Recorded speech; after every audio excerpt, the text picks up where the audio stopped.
여러분 안녕하십니까? 뉴스가 있는 저녁 변상욱입니다. 130주년을 맞는 2020년의 노동절은 몹시 침울하고 아픕니다. 48명의 사상자를 낸 인천 물류창고 화재. 한 젊은 희생자의 마지막 식사는 동료가 건네준 컵라면이었다고 합니다. 어쩌면 우리 모두는 이렇게 위험하고 고된 이웃의 노동에 큰 빚을 지며 살고 있는 듯합니다. 오늘의 아픔을 깊이 새겨 노동의 존엄성과 일하는 사람의 안전이 지켜지는 사회를 꼭 만들어야겠습니다. 5월 1일 금요일 뉴스가 있는 저녁, 오늘 준비된 내용을 안기령 앵커가 소개합니다. 안 앵커 전해주시죠. 예, 준비된 소식 살펴보시죠. 38명이 숨진 이천 물류창고 화재 현장에서 2차 합동 감식이 진행됐습니다. 경찰과 국과수는 발화의 원인을 규명하는 데 주력하고 있습니다. 이천 화재 참사 소식 집중 보도합니다. 윤석열 검찰총장이 자신의 가족 관련 의혹에 대해 여전히 침묵하고 있는 가운데 이천 화재 대규모 수사단 구성과 채널A 수사를 놓고도 논란이 이어지고 있습니다. 선별적인 수사라는 비판 속에 보여주기식 언론 플레이라는 지적도 나오고 있습니다. 관련된 논란 짚어보겠습니다. 국내 코로나19 신규 확진자가 9명으로 안정세를 이어갔습니다. 특히 해외 유입을 제외한 지역 감염은 단 1명에 불과했습니다. 이런 가운데 트럼프 미 대통령이 코로나 바이러스가 중국 우한의 연구소에서 유래했다는 주장을 다시 펴면서 그 진위 여부를 놓고 논란이 일고 있습니다. 전문가와 함께 관련 내용 짚어보겠습니다. 신천지가 교회 신축에 필요한 300억 원을 모으기 위해 각 교회별로 신도 한 사람에 50만 원씩을 요구한 내부 문건을 YTN이 입수했습니다. 국세청이 이만희 교주의 탈루 의혹에 대해 조사에 나선 가운데 신천지 피해자들은 지지부진한 검찰 수사에 반발해 긴급 수사 요청서를 제출했습니다. 취재 기자와 함께 자세히 알아보겠습니다.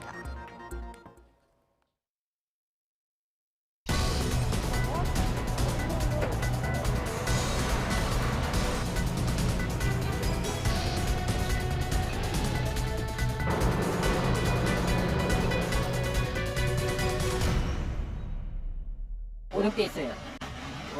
지금 어떻게 된지도 모르고 행사 확인도 모르고.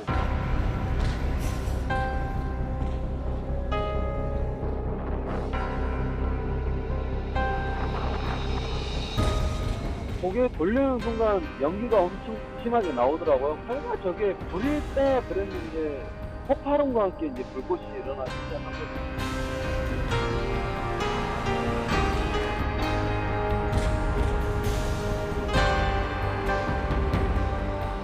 우레탄 작업이라든가 뭐 도색 작업이라든가 작업을 하면서 유증기가 가득 찬 상태에서 폭발했기 때문에 순간적으로 탈출하지 못하고 사망하신 걸로 그렇게 추정하고 있습니다.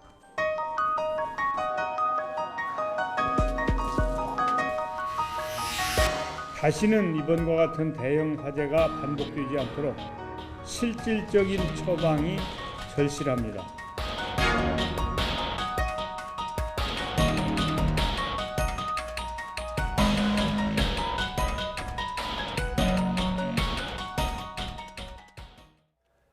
이천 물류창고 화재 원인을 밝히기 위한 2차 정밀 감식이 6시간에 걸쳐 진행됐습니다. 감식단은 일부 기자재를 수거해 감정을 의뢰했지만 여전히 발화 지점 특정이 어려워 추가 감식이 필요합니다. 김다연 기자입니다. 지난달 29일 한순간의 폭발로 78명의 생사를 갈라놓은 경기도 이천의 물류창고입니다. 헬멧과 마스크 차림의 감식 요원들이 잿더미로 변한 창고를 이리저리 살핍니다. 잔해물을 걷어내는 작업밖에 하지 못한 지난 1차 감식에 이은 정밀 조사가 이뤄진 겁니다. 경찰과 소방당국 등 관계기관 7곳은 6시간 가까이 2차 감식을 벌였습니다. 감식단은 지하 2층에서 처음 폭발이 일어난 것으로 추정하고 지하부를 중심으로 감식을 진행했습니다. 발화 지점과 원인을 특정하기 위함인데 작업자들이 사용한 것으로 보이는 절단기와 톱 등 기자재 13점을 수거했습니다. 통상적인 공사 현장에서 확인할 수 있는 여러 가지 작업 공구가 나왔는데 그 작업 공구를 각 감정 기관에 보내서 그 감정 결과와 수사 진행 사항을 종합해서 화재 원인에 대해서는 최종적으로 확인을 해야 될 것으로 예상이 됩니다. 피해자들의 유류품을 찾기 위한 현장 수색도 이어졌습니다. 휴대전화와 의류 등 10여 점을 확보해 소유자를 확인하기 위한 작업을 거친다는 방침입니다. 하지만 건물 훼손 정도가 심하고 지하부 바닥 면적이 1,800여 제곱미터에 달하는 만큼 여전히 정확한 발화 지점을 특정하긴 어려운 상황. 감식단은 감정 결과와 수사 진행 상황을 종합해 3차 감식을 진행할 계획입니다. YTN 김다연입니다. 물류창고의 규모는 축구장의 1.5배 정도입니다. 그러나 화염에 휩싸이는 데 걸린 시간은 단 3분이었습니다. 불길은 순식간에 번져 유독가스가 지상층으로 쉼없이 올라왔고 결국 48명이라는 사상자를 냈습니다. 박기환 기자입니다. 불길이 시작된 건 지하 2층이었습니다. 당시 우레탄을 벽면에 주입하는 작업으로 공기 중엔 유증기가 가득했습니다. 그리고 오후 1시 반쯤 엘리베이터 설치를 위한 용접 작업이 시작됐습니다. 그때 펑 하는 폭발음이 수차례 이어지면서 불길이 치솟기 시작했습니다. 처음에 연기가 뿌옇게 처음에 엄청 올라오길래 저 불났나? 이 상태였는데 갑자기 이제 폭발음이 일어나기 시작하면서 불은 샌드위치 패널로 삽시간에 옮겨 붙었고 엄청난 양의 유독가스를 품은 검은 연기는 건물 전체를 뒤덮었습니다. 우와, 불 봐. 이렇게 지하에서 시작된 불이 건물 전체로 번지는 데는 3분도 채 걸리지 않았습니다. 순간적인 폭발로 지하 작업자들은 불길을 피할 수조차 없었고 지상에서 일하던 작업자들도 엄청난 양의 유독가스에 쓰러진 것으로 보입니다. 엄청난 유독가스가 지상으로 분출됐고 아마 지상층 같은 경우에 유독가스가 오르면서 쓰러진 것으로 이렇게 추정이 되고요. 신고 10분 만에 소방대원들이 출동해 화재 진압에 나서 불은 5시간 만에 모두 꺼졌지만 시커먼 연기에 심한 유독가스로 인명구조 작업은 쉽지 않았고 작업자 38명이 현장에서 숨진 채 발견됐습니다. YTN 박기환입니다. 지리산 천왕봉 인근에서 심정지 환자를 구하러 출동했던 소방 헬기가 구조 작업 중에 추락했습니다. 이 사고로 환자와 보호자인 부부가 숨졌고 주변에 있던 등산객이 다쳤습니다. 시청자가 YTN으로 보내주신 제보 화면 함께 보시겠습니다. 김종호 기자입니다. 심정지 환자가 있다는 신고를 받고 출동한 소방 헬기가 지리산 정상 부근으로 향합니다. 정오 무렵 환자가 있는 지점인 천왕봉 아래쪽에 도착하고 구조대원이 줄을 타고 내려옵니다. 환자를 들것에 태운 구조대원이 다시 헬기에 오르고 뒤이어 헬기가 들것을 끌어올리는가 싶더니 하강합니다. 이때 엔진 출력음도 서서히 떨어지는 게 들립니다.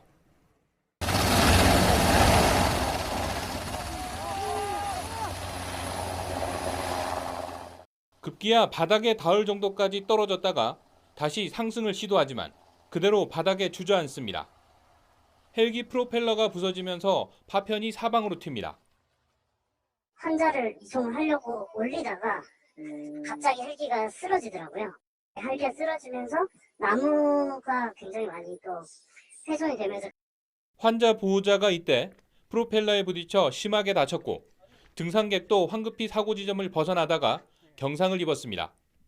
어떤 분은 그때 상황에 놀래서 뒤로 넘어지면서 스틱이 떨어지고 막 옷도 막 찢어지고 내려오고 어떤 분은 막 상처도 나면서 내려오시고 그러더라고요. 다른 구조 헬기가 출동해 부부인 환자와 보호자를 병원으로 옮겼지만 모두 숨졌습니다.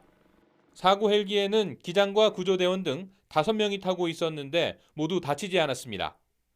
국토부와 소방당국은 현장을 통제하고 사고 수습과 함께 원인 조사에 들어갔습니다. YTN 김종호입니다. 신천지가 교회 건물의 신축을 위해서 신도 한 사람당 50만 원씩 모두 300억 원을 가 지파 소속 교회에 할당해서 받았다는 의혹이 제기됐습니다. 관련 취재를 한 이연아 기자와 자세히 좀 알아보겠습니다. 이 기자, 네. 금액을 그러니까 1인당 얼마씩 해서 얼마를 채워서 갖고 오라는 걸 지시했다는 문건이 나왔다는 거죠? 그렇습니다. 그 신천지가 본부 성전 건축비로요. 한 300억 원 정도의 예산이 필요하다면서 각 지파장과 교회들에게 보낸 공문을 YTN이 입수를 했습니다. 해당 문건은 이만희 교주 명의로 작성이 됐고요. 보시는 것처럼 이 과천에 위치한 요한지파 앞으로 보낸 공문 형식을 띠고 있습니다. 예. 요한지파에 소속된 12개 교회의 성전 건축비를 내라며 많게는 한 교회에 최대 한 40억 정도를 내라 이렇게 적혀 있는데요. 이게 이름은 협조 요청이지만 사실상 할당으로 볼 수가 있습니다. 또 대전 충청에 위치한 마띠아 지파에서도 역시 관련된 그 요청문을 받았는데 할당금이 50억이고요. 납부 기간도 명시가 되어 있습니다. 네. 총 2차례 걸쳐서 진행을 해라라고 나와 있고요.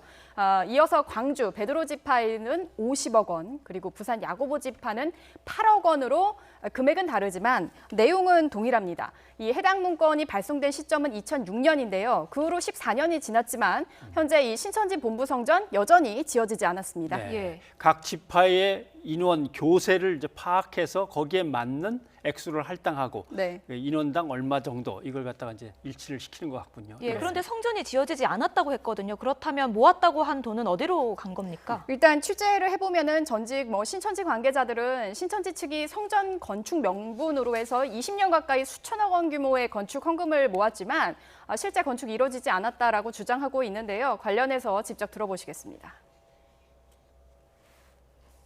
지금 총회 건축에 대한 부분의 이 돈에 대해서는 그 누구도 알 수가 없어요.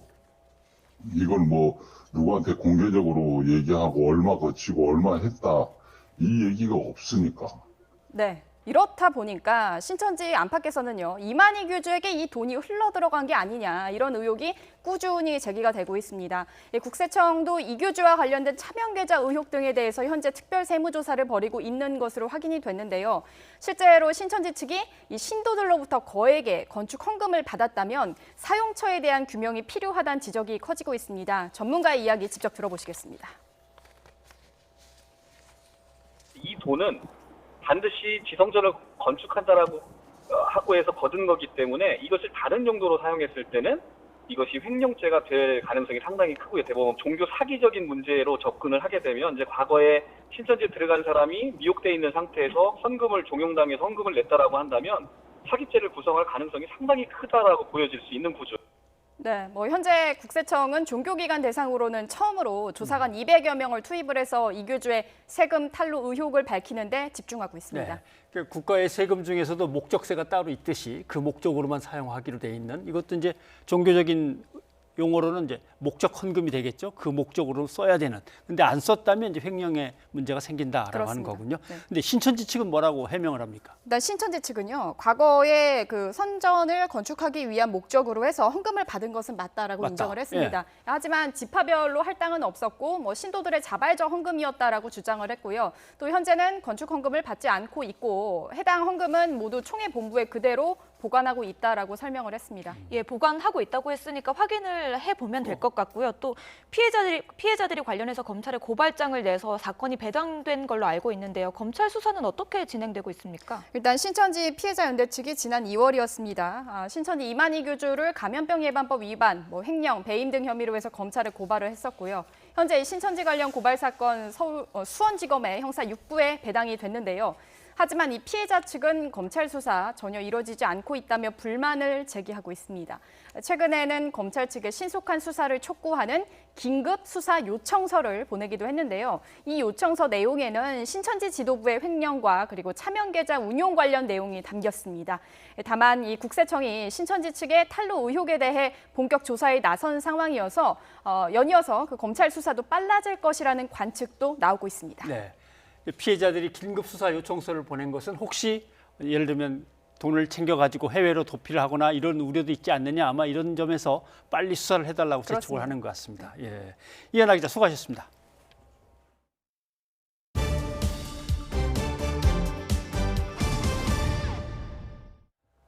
징검다리 연휴 둘째 날인 오늘도 김포공항 국내선 청사는 여행객들로 북적였습니다. 코로나19 사태 이후 오랜만에 여행으로 설렌 표정이었지만 방역 당국은 거리 두기를 거듭 당부했습니다. 박희재 기자입니다.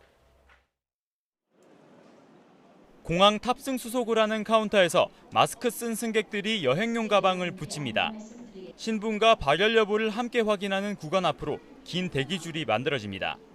국내 코로나19 사태가 발생한 지 100여일. 오랜만에 찾아온 징검다리 연휴에 공항 국내선 청사는 이른 아침부터 붐볐습니다. 두 자녀를 데리고 공항을 찾은 한 가족은 제주도로 올해 첫 봄나들이를 간다며 한껏 기대감을 내비쳤습니다. 올해는 원래 2월에 봄방학 이용해서 갈 예정이었는데 이제 코로나 바이러스 사태 때문에 이제 갈 수 있는 분위기가 아니어서 그래서 지금 한 4개월 만에 공항 이용하고 있습니다. 결혼을 앞둔 예비 부부는 미뤄뒀던 화보 촬영을 갈 수 있게 됐다며 안도했습니다. 웨딩 촬영차에 이제 지금 제주도에 스냅 촬영하러 가는 거고 지금 뭐 코로나 때문에 계속 이렇게 미뤄지고 있다가 이번에 연휴 기간에 다녀오려고 그러는데 한국공항공사는 이번 징검다리 연휴 동안 김포와 제주를 오가는 노선 항공편을 하루 평균 238대 정도로 잠정 예상했습니다. 지난 한 주보다는 늘었지만 지난해 비슷한 연휴 기간에 있었던 항공편 수엔 못 미치는 수준입니다. 반면 김포공항 국제선청사는 관리 직원들만 보일 뿐 텅 비었습니다. 출입국 제한 조처 등을 이유로 국외 노선 운영이 중단됐기 때문입니다. 각 항공사들 계획 낸 거 보면 5월 말까지는 운항 안 하는 것으로 일단 저희도 그렇게 얘기를 들었거든요. 공항 직원과 시민들은 대부분 마스크를 썼습니다. 이상 증세가 보이면 검역소를 찾고 승객들 사이 거리 두기 수칙을 지켜달라는 안내 방송도 30분에 한 번씩 이뤄졌습니다. 방역당국은 연휴 동안 자칫 방심하면 코로나19 재확산으로 이어질 수 있다며 여행 내내 개인 위생 수칙을 잘 지켜달라고 당부했습니다. YTN 박희재입니다. 사회적 거리 두기 기간은 연휴가 끝나는 오는 5일까지입니다. 연장 여부는 일요일에 결정되는데요. 생활 방역으로의 전환이 유력해 보입니다. 이 시점과 맞물려 미술관과 박물관 등 국립문화시설의 운영도 재개됩니다. 이형원 기자입니다.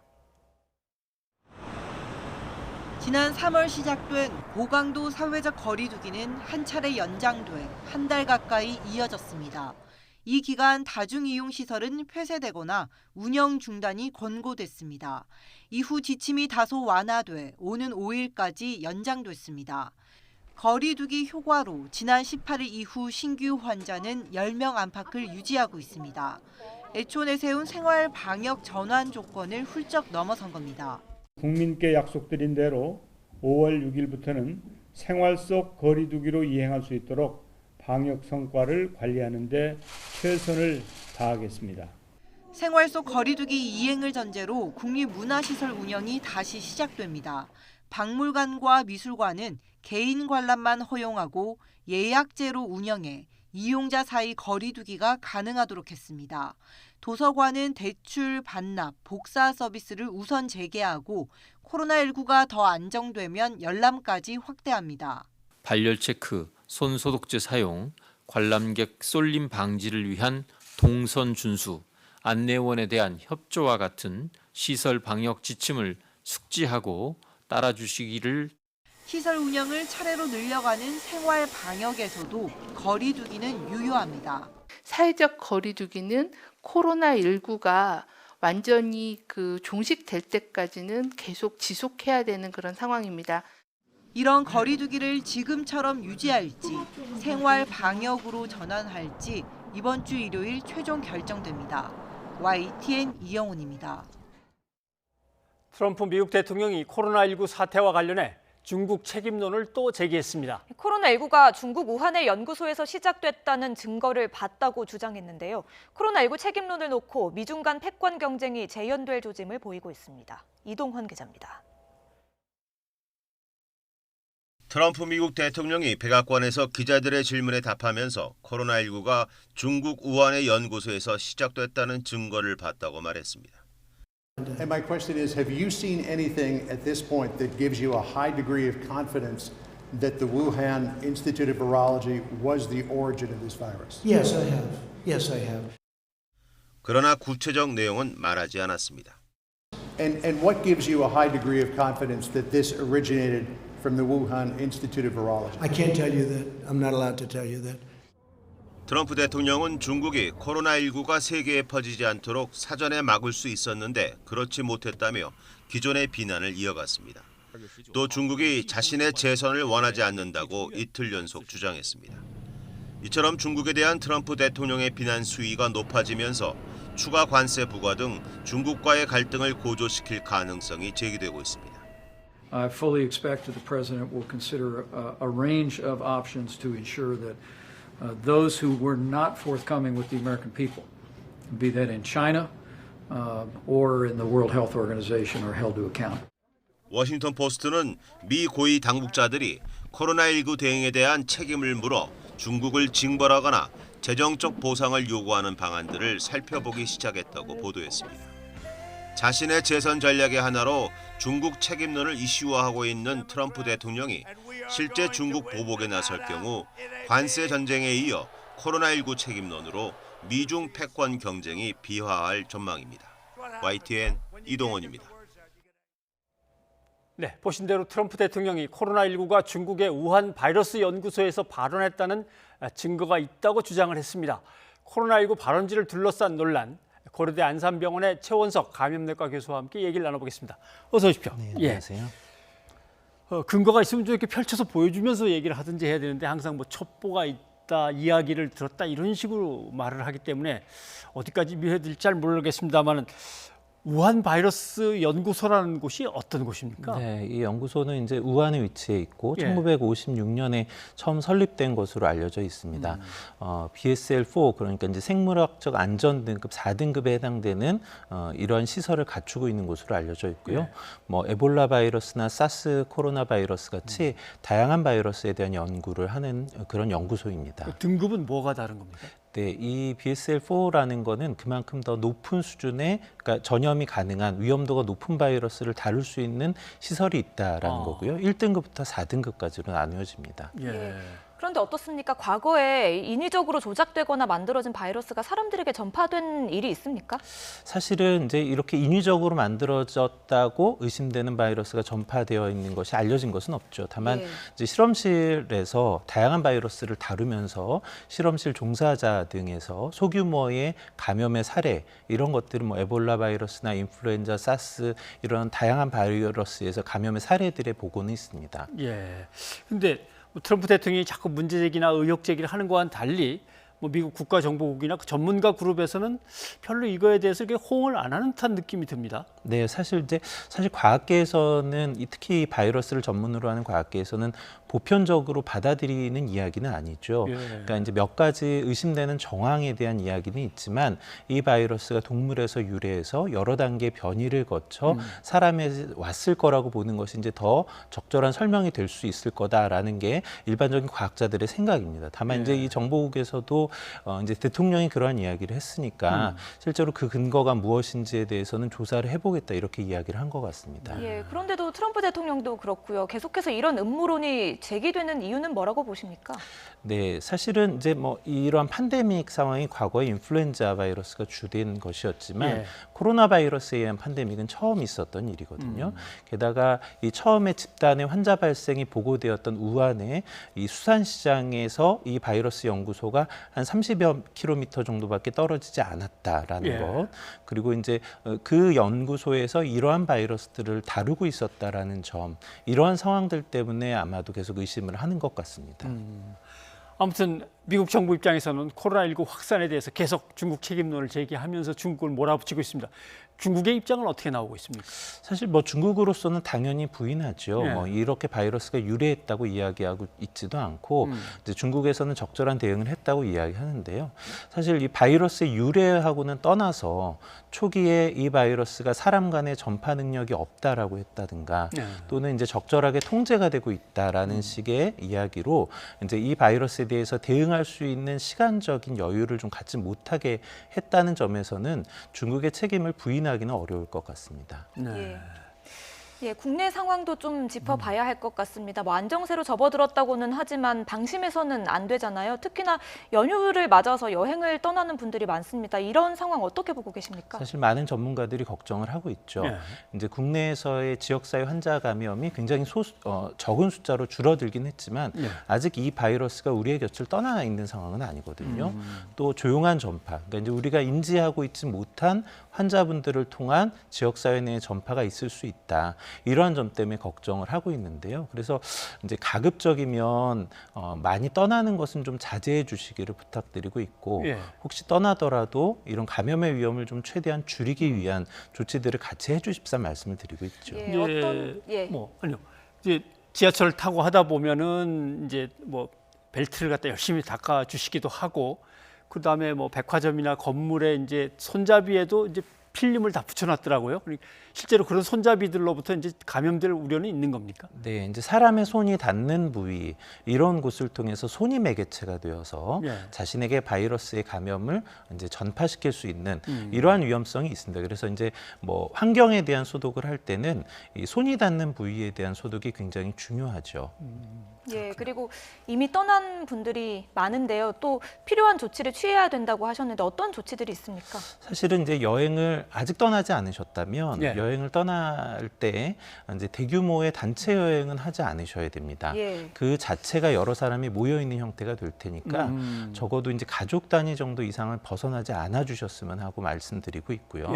또 여행지가 대개는 이제 여러 사람이 모이는 곳일 수밖에 없겠지만 가급적이면 사람이 모이지 않는 곳을 좀 택해 주십사. 또 실내보다는 실외를 선택하시는 것이 좋을 것 같고요. 또 여행지에서 손위생이나 마스크 착용, 다수가 모이는 곳에서라면 이러한 부분을 좀 지켜주십사 말씀을 드리고 있습니다. 그리고 또 무엇보다 중요한 게 증상이 있는 분이라면 여러 사람하고 섞여 있으면 안 되거든요. 그러니까 이제 증상이 있는 분이라면 가급적 여행을 떠나지 않으시는 게 적절한 방법이 되겠습니다. 말씀을 들으니까 그 성지순례단 그 여행에서 집단 발생했던 게 생각이 나네요. 그럼 요새 동해안 바닷가나 제주 바닷가를 많이들 가시던데 바닷가에서도 좀 이렇게 멀찌감치 떨어져 다녀야 됩니까? 네, 그러니까 사람 간의 거리가 가까워지면 무조건 가깝게 모여 있다고 해서 바이러스가 무조건 도는 건 아니죠. 그 안에 환자분이 있었을 때가 문제인데 거리가 가까워지면 그 환자분을 통해서 다수가 감염될 수가 있겠죠. 그러니까 이제 그런 곳에서도 여러 사람이 밀집해 있지는 않으시는 게 바람직합니다. 그리고 사회적 거리두기가 5월 5일까지로 예정이 되어 있잖아요. 연장할지 여부를 정부가 이제 일요일에 결정할 방침인데요. 생활 방역으로 전환될 것이다 이렇게 보는 사람들이 많더라고요. 적절하다고 보십니까? 네, 지금 이제 우리나라의 환자 발생을 보면 대다수가 해외 유입을 통한 감염이고 지역 사회 내에서 전파되는 사례는 굉장히 줄어들었죠. 이제 다만 중요한 것이 지역 사회 내에서 역학적인 연결고리, 그러니까 누구를 통해서 감염이 되었는지 이런 경로가 밝혀진 사람들인가 아닌가가 중요한데 최근에는 밝혀지지 않은 분들은 거의 없는 것 같습니다. 이런 상황이 지속된다면 이제 이 방역의 수위를 조금 낮추고 사회가 좀 더 돌아갈 수 있도록 하는 것이 필요할지는 모르겠습니다. 다만 이제 저희가 계속 강조해서 말씀드리는 건 생활 방역, 생활 속 거리두기라는 그 단어 속에 방역, 거리두기의 개념이 여전히 포함되어 있다는 것이죠. 그래서 이 상황이 끝났고 더 이상 아무것도 하지 않아도 된다는 것이 아니라 생활이 조금 더 유지되도록, 사회가 유지되도록 조금 완화하겠지만 이 바이러스의 전파 위험을 낮추기 위한 조치들을 그 안에서도 계속 유지해달라는 이제 이런 이야기로 이해하시는 것이 좋을 것 같습니다. 이제 좀 이제 혼란을 겪는 것이 이제는 사회적 거리두기를 좀 약간 완화하겠으니 조금씩 이제 문을 열고 사람들을 받아들이고 좀 만나고 하는 거가 가능하겠습니다라고 이제 풀어준 듯한 느낌인데 한쪽에서는 올 가을 되면 또 2차로 크게 한번 번질 수 있습니다. 이렇게 얘기하니까 좀 혼란스럽습니다. 이거 어떻게 받아들여야 될까요? 네, 사실 이제 바이러스의 측면에서만 보면 따뜻해진 날씨 그리고 이제 뭐 습도가 올라간 것 이런 것들이 바이러스가 증식하게 유리한 환경은 아닙니다. 그래서 어느 정도 수준의 방역이 유지되고 있다면 이제 전파의 위험도가 조금씩 줄어드는 것은 맞죠. 그렇지만 다시 바이러스에게 유리한 상황이 왔을 때에는 얼마든지 전염이 크게 일어날 수 있다라는 거죠. 그런 의미에서 이 바이러스가 지금 이제 유행하는 상황을 보면 없어질 것 같지는 않거든요. 계속 소규모든 큰 규모든 유행이 이어질 텐데 바이러스의 유리한 상황이 왔을 때는 큰 규모의 유행이 있을 수 있으니까 이 부분을 좀 대비할 필요가 있다라는 겁니다. 알겠습니다. 아무튼 뭐 개인적으로 달라지는 건 없습니다. 열심히 손 씻고 마스크하고 기침할 때는 꼭 예절 지키고 거리 좀 띄우고. 맞습니다. 알겠습니다. 선생님 오늘 고맙습니다.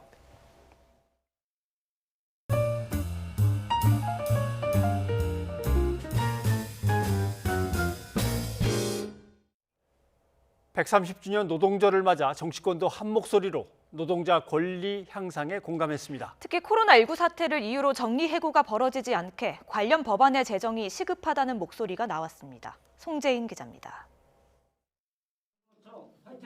코로나19 확산에 따른 경제 충격이 외환위기와 금융위기에 버금갈 거란 우려가 커지면서 노동절을 맞아 여야는 대량해고 방지 대책 마련에 목소리를 높였습니다. 더불어민주당 이인영 원내대표는 한국노총과의 정책협의식에서 코로나19 사태 뒤 과제로 고용 안정과 취약계층 노동자에 대한 보호를 꼽았습니다. 긴급 재난지원금 넘어 폭넓은 고용 안정망 마련을 강조한 건데 무엇보다 코로나19 사태에 따른 해고남용 금지를 우선 입법 과제로 제시했습니다. 역설적이지만 이제부터가 노동의 시간입니다. 중요한 것이 고용 안정이라고 생각합니다. 우리 사회에 큰 상처를 남긴 IMF 때 외환위기와 같은 상황이 절대로 반복되지 않도록 하기 위해서도 그렇고. 이와 함께 민주당은 국민 취업지원제 시행도 약속했습니다. 이미 정부가 올해 하반기 시행을 목표로 지난해 법률안을 냈고 2020년 예산에도 포함됐지만 입법 미비로 도입이 막힌 제도입니다. 노동 능력과 구직 의사가 있지만 일자리가 없는 사람에게 취업 지원 서비스를 제공하고 특히 저소득 가구 구직자에겐 구직 촉진 수당을 주는 내용의 법안인데 민주당 이용득 의원뿐만 아니라 통합당 이미자 의원도 비슷한 취지의 법안을 내놓은 만큼 논의에 착수할 것으로 보입니다. 정의당 심상정 대표도 전태일다리에서 열린 기념식에서 코로나19 정리해고 방지를 위해 사회적 대화와 대타협에 나서자고 힘을 보탰습니다. 외환위기 이상의 고용 대란의 대란으로 우리에게 다가올 것입니다. 따라서 지금 시급한 과제는 최대한 고용을 지켜내는 것이고 공식 행사를 하지 않은 통합당은 논평을 통해 과감한 규제 완화와 경제기조 전환으로 일자리를 만드는 것만이 근로자의 날의 의미에 부합하는 첫걸음이라고 강조했습니다. 여야는 모처럼 한 목소리로 코로나19 사태에 따른 고용위기 해결을 다짐했습니다. 이르면 다음 주 열릴 것으로 보이는 20대 국회 마지막 본회의에서 처리될 가능성은 크지 않은 만큼 바통을 이어받을 21대 국회가 입법에 얼마나 적극적으로 나설지 주목됩니다. YTN 송재인입니다. 5월 1일 이걸 노동절이라고 불러야 할까요? 근로자의 날이라 불러야 할까요? 그러게요. 예, 정식 명칭은 뭡니까? 여전히 근로자의 날로 돼 있죠. 예, 수동적인 의미의 근로자가 아닌 능동적인 의미의 노동자로 바꿔야 한다는 목소리가 높아 법안까지 발의됐는데요. 제대로 된 논의는 이루어지지 않고 있습니다. 김대근 기자입니다. 우리나라에서 이날을 노동절로 제정한 후에 첫 번째 노동절 기념 대회가 대한노동조합 총연합회 주최로 서울운동장에서 성대히 베풀어졌습니다. 노동절은 지난 1886년 5월 1일 미국에서 일어난 총파업을 기념해 노동자들의 권리를 기억하자고 만든 날입니다. 우리나라에서도 노동절로 불리다가 1963년 박정희 정권 때 근로자의 날로 바뀌었습니다. 북한에서 자주 쓰는 노동이란 단어에 대한 거부감이 반영된 이념적 논리 때문입니다. 이후 보수 정권에서는 줄곧 근로자란 말을 써왔습니다. 내수 침체 극복을 위해서 향후 3, 4개월이 매우 중요한 시기인 만큼 국민, 기업, 근로자 등 모든 경제 주체들이 한마음으로 노력해 주실 것을 당부드립니다. 반면 문재인 정권을 비롯한 진보 정권은 노동자라는 용어를 주로 사용합니다. 우리나라 노동자들 상당수가 이렇게 비정규직으로 아주 고용 불안 그리고 또 열악한 노동 환경에 처해 있습니다. 우선 공공부문부터 임기 내에 비정규직 제로 시대를 열겠다 이렇게 약속을 드리겠습니다. 근로자는 부지런히 일하는 사람이란 뜻으로 사업장에서 임금을 목적으로 근로를 제공하는 사람을 의미하고 움직여 일하는 사람이란 뜻의 노동자는 노동력을 판매해 얻은 임금으로 생활을 유지하는 사람을 가리킵니다. 쉽게 말해 근로는 수동적, 노동은 능동적인 의미입니다. 사전적 의미는 이렇고 근로는 일제강점기 때 강제노역에 동원된 근로종신대를 연상시키기도 하고 박정희 정권 때 희생을 강요하는 의미도 담겨 있습니다. 이념의 잣대를 걷어내고 노동자란 표현을 쓰자는 목소리가 높지만 헌법은 물론 심지어 근로기준법 등 노동 관련 법률에서조차도 근로자라는 말이 주로 쓰입니다. 이 때문에 국회에서는 노동으로 통일하자는 법안이 발의됐지만 제대로 논의조차 되지 않고 있습니다. 근로냐 노동이냐 어느 것이 맞는지는 결국 우리 사회가 노동 존중 사회에 대한 열망이 어느 정도인지에 달려 있습니다. 21대 국회에서는 이전과는 다른 논의가 있을 것으로 기대됩니다. YTN 김대근입니다. 뉴이저가 준비한 정치권 오늘의 말말말. 홍준표 전 자유한국당 대표, 내홍을 겪고 있는 미래통합당에 대해 황교안 전 대표의 무능과 박형준 전 공동선대위원장의 몽상이 만들어낸 잡탕당에 불과하다고 맹비난했는데요. 김종인 비대위를 반대한 것은 제2의 황교안 사태를 막기 위해서라고 강조하기도 했습니다. 한 번의 공격으로 잠재적인 경쟁자 2명을 동시에 치는 홍준표식 화법인가요? 통합당 보수 성향 유튜버를 중심으로 제기된 사전투표 조작설로 여전히 시끄러운데요. 이준석 통합당 최고위원이 이에 대해 꼬리가 머리를 흔드는 형국이라며 비판하고 나섰습니다. 그러면서 당은 당다워야 하고 지지층은 지지층다워야 한다고 덧붙였는데요. 여전히 조작설에 매달리고 있는 동료 정치인에게도 한마디 부탁드립니다. 기본소득당 출신인 용해인 더불어시민당 당선인, 유튜브를 통해 당선증과 국회의원 배지를 공개했다가 논란이 일고 있는데요. 지역구에서 낙선한 기본소득당 후보들에게 배지를 달아보라고 권하더니 38,000원인 금배지를 10만 원에 팔아보라는 누리꾼의 댓글에는 신박한 재테크 방법이라고 답했습니다. 국회의원의 이미지를 바꾸려는 취지였다고 해명했지만 유권자의 소중한 표가 10만 원 가치에 불과하냐는 비판이 일고 있습니다. 정세균 국무총리가 이천 물류창고 화재 참사와 관련해 생명과 직결되는 안전 문제에는 비용적 거리두기가 용인될 수 없다고 강조했습니다. 노동절을 맞아 안전에 투자하는 비용을 줄이거나 무시하는 행태를 지적하며 이렇게 밝혔는데요. 정말 다시는 안타까운 사고가 되풀이되지 않도록 빈틈없는 대책이 마련되기를 바랍니다. 지금까지 정치권 오늘의 말말말이었습니다. 매일 저녁 인생 건강을 위해 새로운 경험에 도전하는 사람들이 있습니다. 장담하건대 아주 건강한 삶을 살고 계신 겁니다. 새로운 시대의 라이프 플랫폼 소렌토. 우리는 기대합니다. 리조트 도시로 더 빨리 퇴근하길, 자연과 더 오래 발맞추길, 오션뷰와 리버뷰를 한눈에 즐기는 검암역 로얄파크시티 푸르지오.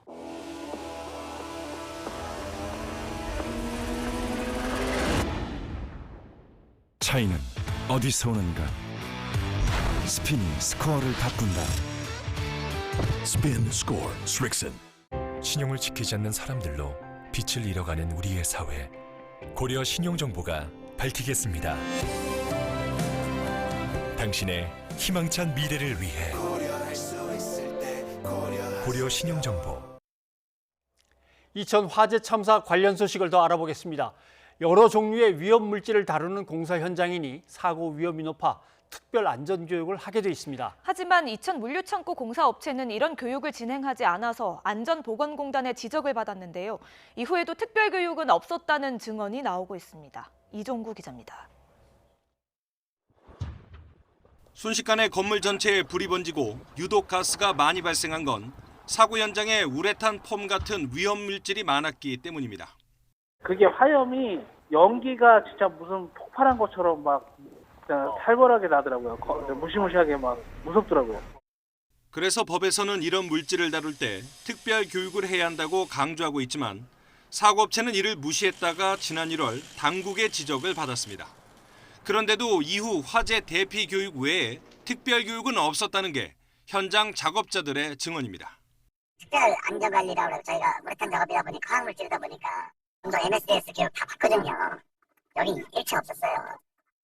작업하는 물질이 어떤 성질을 갖고 있고 어떤 상황에서 폭발할 수 있는지, 그래서 작업할 때 환기가 필요하고 용접이나 절단과 같은 작업은 동시에 진행하면 안 된다는 내용 등을 사전에 꼼꼼하게 알아두도록 정해놓았지만 근무 전 일부 근무자들이 배운 건 불이 났을 때 어떻게 대피하면 되는지가 전부였던 셈입니다. 불티라든가 이런 뭐 우레탄폼 작업 시의 주의사항 이런 것들만 제대로 지켰더라도 이번 화재를 막을 수 있었을 텐데. 그나마 받은 대피 교육도 유독가스로 가득 찬 현장에선 무용지물이었습니다. 결국 예방 교육에 소홀했던 안전 불감증이 피해를 키운 원인으로 지적됩니다. YTN 이종구입니다. 경기도 이천 물류창고 화재로 숨진 38명 가운데 신원을 알 수 없던 9명이 있었죠. 이 중에 4명의 신원이 추가로 확인됐습니다. 경기 남부지방경찰청 수사본부는 오늘 신원이 확인되지 않았던 사망자 4명의 DNA가 유족과 일치한다는 통보를 국과수로부터 받았다고 밝혔습니다. 예, 이로써 신원 확인이 완료된 사망자는 모두 37명이며 나머지 1명도 조만간 확인될 것으로 보입니다. 경찰은 신원 확인과 함께 외국인 사망자 유족을 포함한 피해자 보호 활동을 위해 10개 조 49명의 전담팀을 구성하고 수사 진행 상황을 수시로 유족에게 설명하는 등 지원하겠다고 밝혔습니다. 이천 화재에서 인명피해를 키운 원인으로 지목되고 있는 것이 바로 샌드위치 패널이죠. 예, 관련 화재만 해마다 3,000건이 넘게 발생하고 있는데요. 대책은 없는 것이나 마찬가지라고 합니다. 홍성욱 기자입니다. 하늘을 뒤덮을 듯 뿜어져 나오는 시커먼 연기. 원인은 샌드위치 패널. 얇은 철판 사이에 채워놓은 스티로폼이나 우레탄 폼이 타면서 연기가 발생하는 겁니다. 값이 싸고 시공도 간단한데 단열 효과도 뛰어나 창고나 물류센터 등의 외벽으로 주로 사용됩니다. 하지만 한번 불이 붙으면 걷잡을 수 없이 번지고 인체에 치명적인 유독가스를 내뿜습니다. 샌드위치 패널 건축물에서 불이 나 대형 참사로 이어진 화재는 과거에도 있었습니다. 1999년 유치원생 등 23명이 숨진 시랜드 청소년 수련원 화재, 40명이 숨진 2008년 이천시 냉동창고 화재, 400억 원이 넘는 재산 피해가 난 2016년 대구 서문시장 화재가 대표적입니다. 화재 원인은 달랐지만 피해를 키운 것은 유독가스를 내뿜으며 불쏘시개 역할을 한 샌드위치 패널이었습니다. 소방청 화재 통계에 정식 집계된 샌드위치 패널 화재는 지난 2007년부터 지난해까지 한 해도 거르지 않고 해마다 3,000건 넘게 발생했습니다. 이 때문에 소방당국은 샌드위치 패널을 건축자재에서 제외해달라는 요구를 꾸준히 해왔습니다. 지난 2010년 국정감사에서 당시 소방방재청장이 이런 문제를 지적했습니다. 샌드위치 패널을 건축자재에서 제외시켜야 한다라고 생각할 정도로 이 샌드위치 패널의 그 여러 가지 화재상 문제점이 심각합니다. 그래서 저희들이 국토해양부와 관련 기관에 여러 차례 개정 요구를 하고 이후 2014년 건축물에 사용되는 샌드위치 패널은 불에 타지 않는 난연 성능을 갖추도록 했지만 바닥 면적 600제곱미터 미만이면 사용을 허락했습니다. 이마저도 면적을 쪼개 샌드위치 패널 사용을 허가받는 편법이 성행해 있으나 마나한 규제가 됐습니다. 그 사이 대형 참사의 위험을 안고 있는 샌드위치 패널 화재는 수없이 반복되고 있습니다. YTN 홍서욱입니다. 이천 화재 희생자 38명의 안타까운 사연들이 전해지고 있습니다. 가족을 위해 은퇴를 미루었던 60대 가장과 새 아들을 키우기 위해 공사 현장 곳곳을 돌아다녔던 30대 가장도 있습니다. 손효정 기자입니다. 38명의 목숨을 앗아간 이천 물류센터 화재. 60대 A씨는 2달 전 공사업체에 재취업한 뒤 이 현장에서 일하다 목숨을 잃었습니다. 은퇴를 앞뒀던 A씨는 아직 더 일할 수 있을 때 40년 넘는 경력을 살려 가족들을 돌봐야 한다고 생각했지만 이젠 분향소에 영정사진으로만 남게 됐습니다. 뭐 연금도 나오고 그동안에 벌은 것도 있고 자기는 괜찮은데 좀 더 튼튼한 미래를 주고 싶은 거지, 자기 자식한테. 인천부터 이천까지 2시간이 넘는 출퇴근길도 마다치 않고 일을 했던 A씨. 주말엔 몸이 불편한 아들을 살뜰히 돌보는 가장이었습니다. 별명이 바른생활 사나이야. 딱 그냥 집, 직장, 교회. 죽는 순간까지 일을 했다고 생각을 해보세요. 아들만 셋을 둔 30대 가장도 이번 화재로 목숨을 잃었습니다. 20살부터 고향에서 올라와 낯선 곳에 자리 잡기 위해 노력한 36살 B씨. 이번 연휴를 앞두고 하루만 쉬었더라면 새 아들과 지금 함께할 수 있었지 않을까 하는 생각에 유가족은 눈물을 멈출 수 없습니다. 먹고 사는 건 둘째치고 배워야 되잖아. 배우는 중이니까 더 어처구니가 없는 거지. 우리 산 사람이 따지 생각해서 들을 때는. 결혼한 지 이제 1년이 지난 28살 젊은 아빠도 화마를 피하지 못했습니다. 일을 시작한 지 겨우 열흘. 일이 서툴러 남들보다 더 힘들어했지만 쉬는 날이면 반드시 아이와 아내를 보러 갔던 가장이었습니다. 1년도 안 됐어요. 1년도 안 됐고 그 주말에 피곤해도 그 와이프하고 애기 만든다고 꼭꼭 주말 가던 친구예요.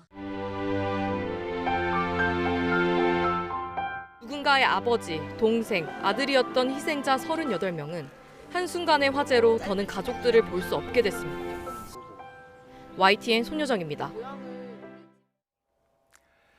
산재 사고 사망자 한 해에 855명 이렇게 기록되어 있습니다.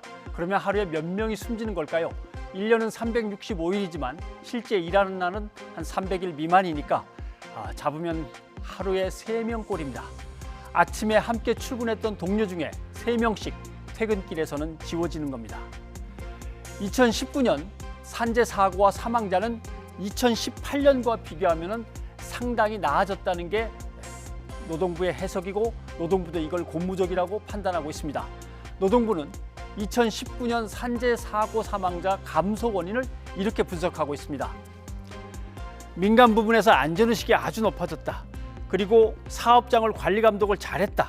발로 뛰면서 현장에서 감독을 했다. 매일 순찰을 잘 돌았다. 그러나 이천 물류 창고 화재 참사 앞에서 노동당국의 이런 분석은 참 허망합니다. 어쩌면 차라리 2018년부터 건설 경기가 나쁘고 조선업도 수주가 없어서 작업이 없었기 때문에 사망사고가 줄었다는 분석이 더 설득력을 갖습니다. 2022년까지 2017년과 비교해서 산재 사고 사망자를 절반으로 줄이는 게 국가의 지금 기본 목표로 돼 있습니다. 사고 사망자가 이제는 더 나오지 않았으면 좋겠습니다만은 목표를 채우는 게 문제가 아니라 이제 노동당국이 해야 될 일이 남아 있습니다. 노동당국은 많이 나아졌다가 아니라 하나도 나아진 게 없다는 걸 전제로 해서 다시 현장과 제도를 점검해 주기를 촉구합니다. 방법은 분명합니다. 현장에 가서 가장 힘겨운 하청, 재하청 노동자들을 만나 언제 어떻게 위험하고 무엇을 해야 할지 꼭 물어봐 주시기 바랍니다. 뉴스가 있는 저녁 변상욱의 앵커 리포트였습니다.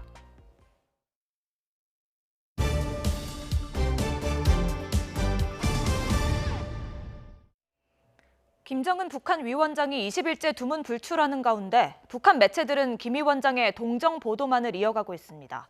이런 양상은 지난 2014년 김 위원장이 발목 수술로 잠행하던 시기와 비슷해 일시적인 잠행 가능성에 무게가 실리고 있습니다. 왕선택 통일외교 전문기자의 보도입니다.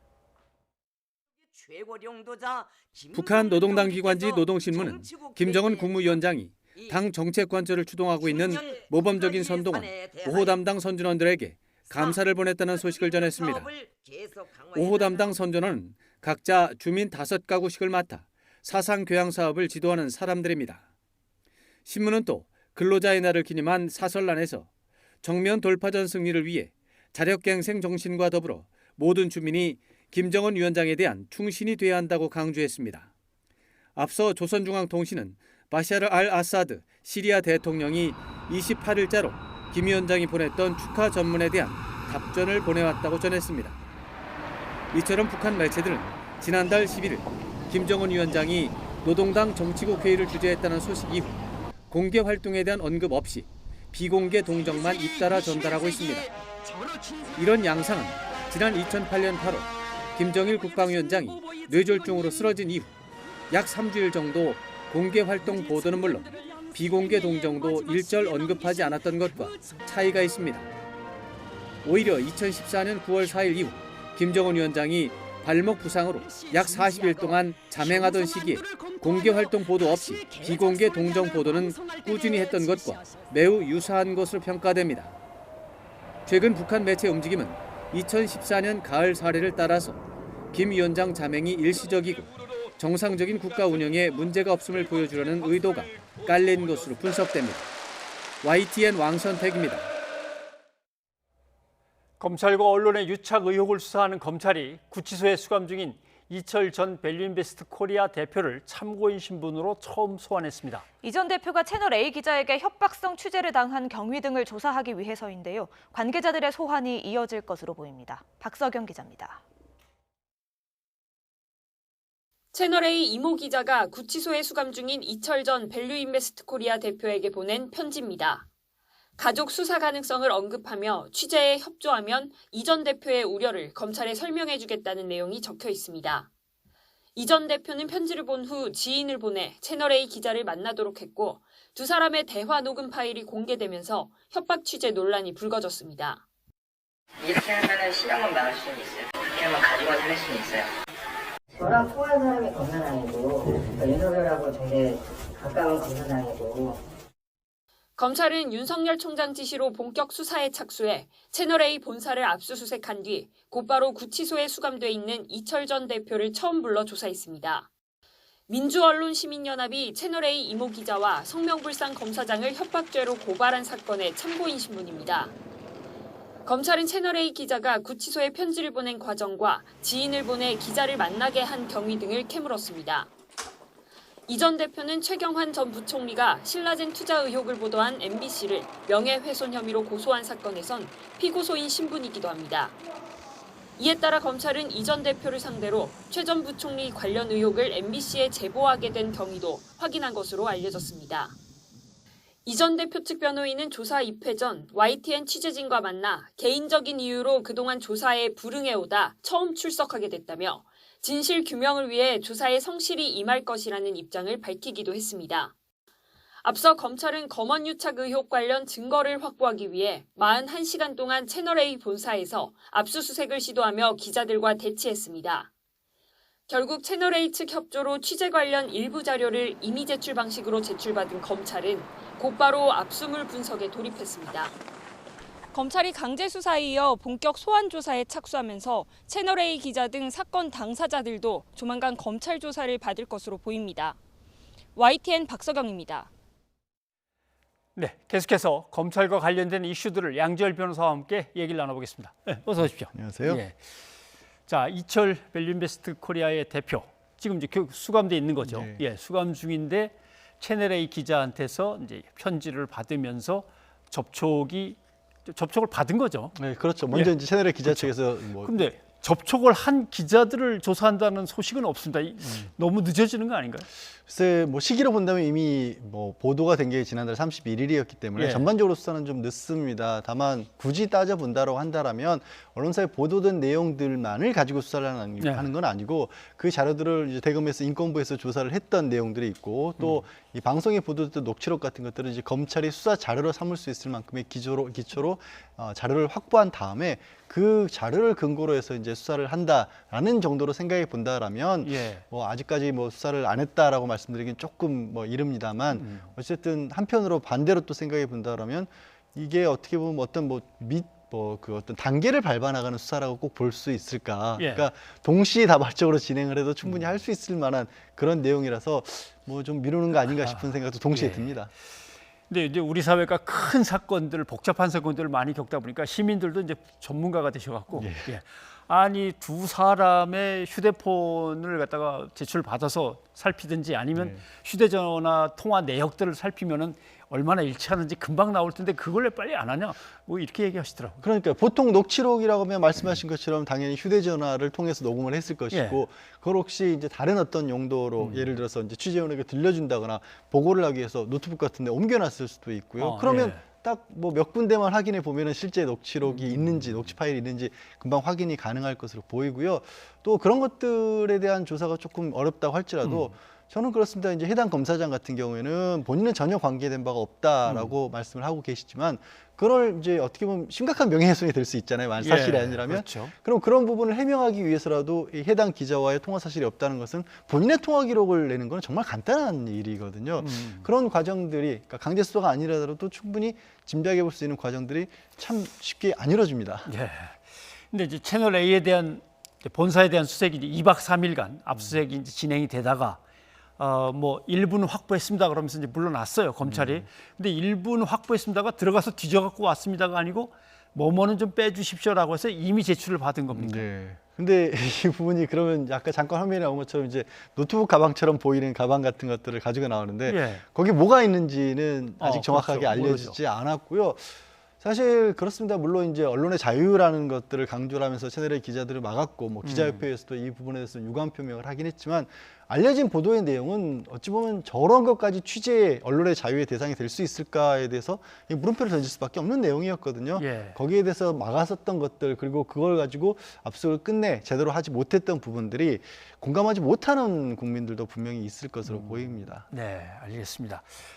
사실 이제 저 문제는 채널 A도 상당히 곤혹스러운 문제지만 검찰도 엄청나게 곤혹스러운 네. 문제이기 때문에 검찰이 어떻게 보면 당사자이기도 한데 그런 와중에 이제 이천 물류창고 화재가 터지니까 검찰이 얼마나 일을 열심히 하고 있는지가 갑자기 엄청난 숫자의 기사들이 언론사에서 일제히 다 실었습니다.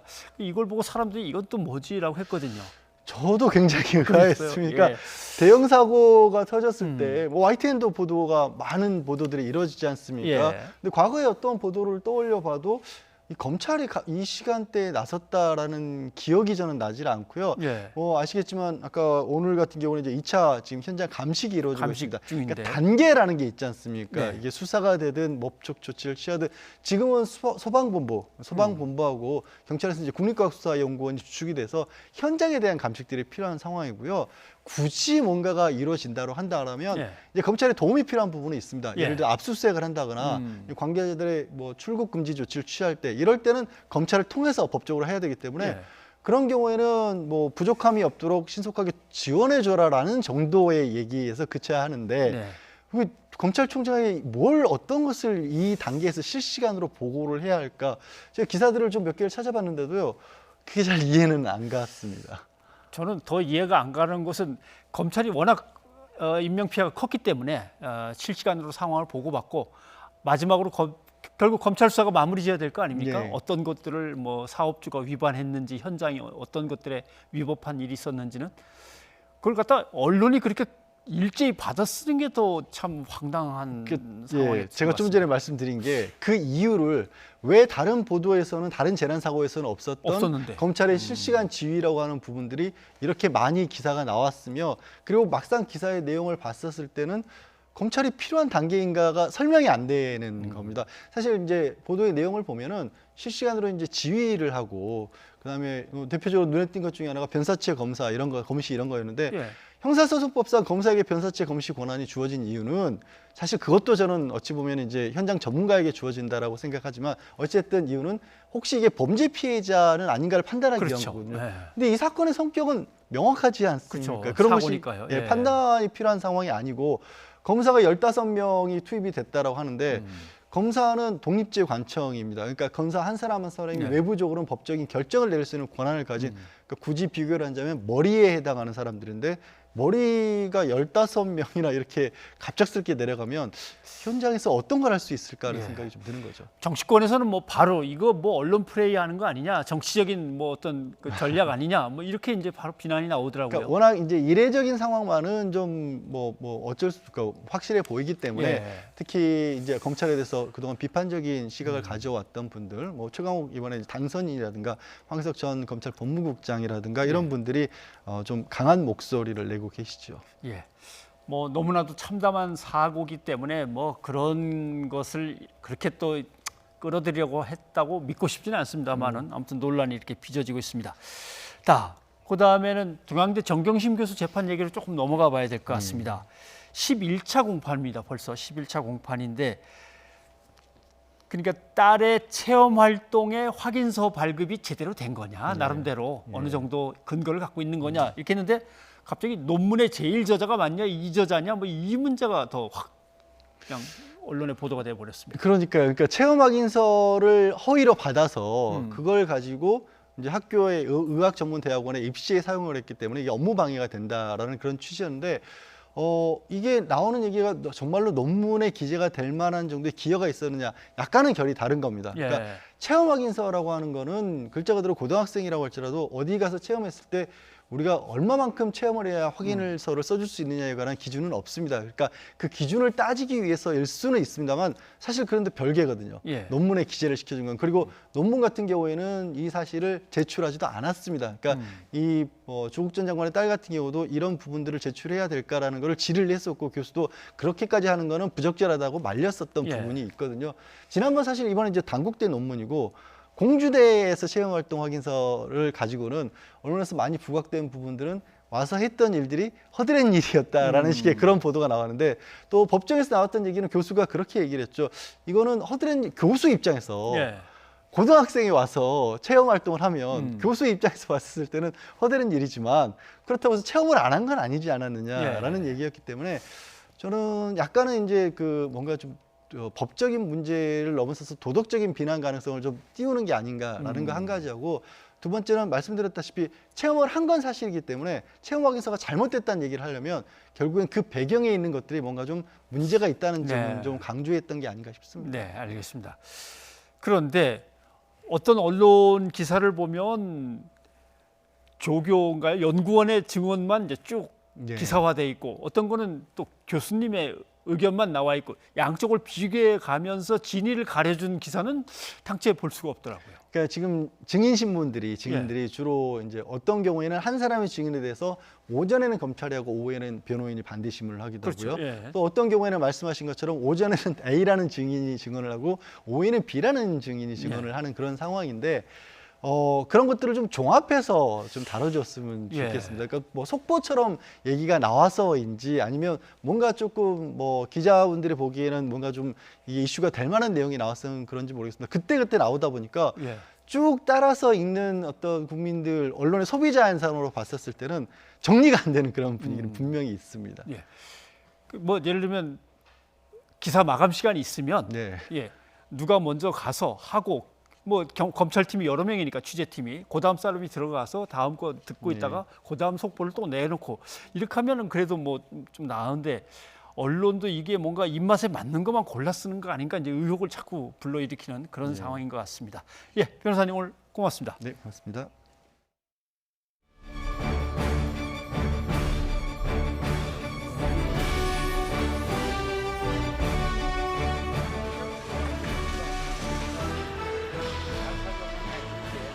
소통의 어떤 공간들을 만들어내는 일이 무엇보다도 중요하다는 생각이 드는데, 충분히 제가 그 일을 할 수 있을 거라고 생각하고 있습니다.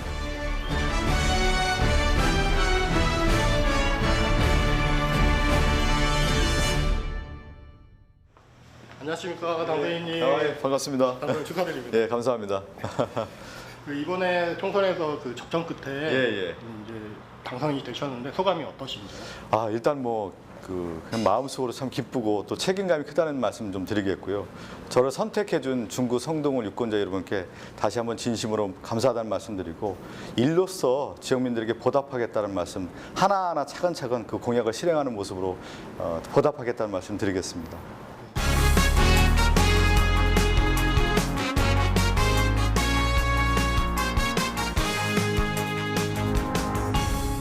많은 분들이 잘 알 것 같은데, 이제 아나운서 활동했던 방송인이라고 할 수 있겠죠? 맞습니다. 유독 이번 선거에는 그 방송인 출신들이 좀 선전을 많이 했는데, 그 이유가 어떤 거라고 보시는지. 방송인들의 장점 중에 하나가 그래도 TV에서 노출이 많이 됐기 때문에 지역민들이라든가 유권자분들이 많이 알아봐 준다는 건 인지도 면에서 매우 좋은 장점인 것 같고요. 또 이제 말을 하는 직업이기 때문에 유권자들과 이제 소통을 할 때 그분들의 얘기를 잘 들어주고 해석하고 다시 또 전달하는 그런 면에서 매우 장점이 있기 때문에 이번 선거에서 그래도 두각을 나타내지 않았나 싶습니다.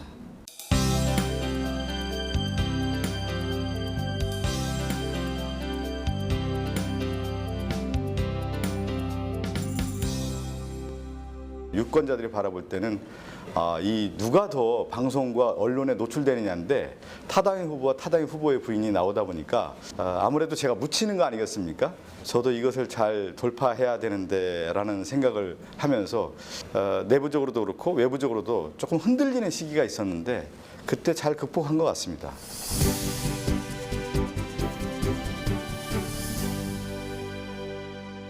법안이 어떻게 만들어지고 또 법을 어떻게 할 것인지에 대해서는 추후에 제가 국회에 들어가서 공부를 해야 될 것 같고, 저희 지역 같은 경우도 동대문시장, 남대문시장, 명동, 을지로 또 소상공인들이 상당히 많이 있습니다. 그래서 코로나 이후에 경제 활성화 대책에 대해서 저는 좀 더 연구하고 또 대안과 대책들을 만들어 가는데, 그 역점으로 지금 가장 최우선 정책으로 일을 하고 싶습니다. 시청자 여러분의 의견 소개해드립니다. 네, 검언 유착 의혹과 관련해서 유튜브에서 김보라님, 검찰과 언론이 유착하면 무고한 누구라도 죄를 씌울 수 있다는 게 소름 돋습니다라고 해주셨고요. 2000 물류창고 화재와 관련해서도 의견이 들어왔는데요. 오늘 또 노동절이잖아요. 그렇죠. 네, 9330님이 의견 주셨습니다. 안전보다 돈을 중요시하는 현장에서 일하는 노동자들은 오늘도 위험에 노출돼 있습니다. 네. 하셨습니다. 유튜브를 통해서 정준길 님도 노동자들이 우대받는 나라가 선진국입니다 해주셨고요. 예, 2813님 희생되신 분들 삼가 고인의 명복을 빕니다. 다시는 이런 참사가 재현되지 않았으면 합니다 해주셨습니다. 네. 예, 노동절에 보내드린 뉴스가 있는 저녁, 오늘은 서영은의 봄은 어딜까 들려드리고 마치겠습니다. 네, 많은 시청자들께서 이번 참사에 희생된 노동자분들의 명복을 빈다고 사연 올려주시고 의견 보내주셨는데 또 유가족들께도 무슨 말이 위로가 되겠습니까마는 마음으로 위로의 뜻을 전합니다. 저희는 다음 주에 다시 찾아뵙겠습니다. 여러분 고맙습니다. 이제는 다 괜찮다고 소리 내어 말해봐도 아무 소리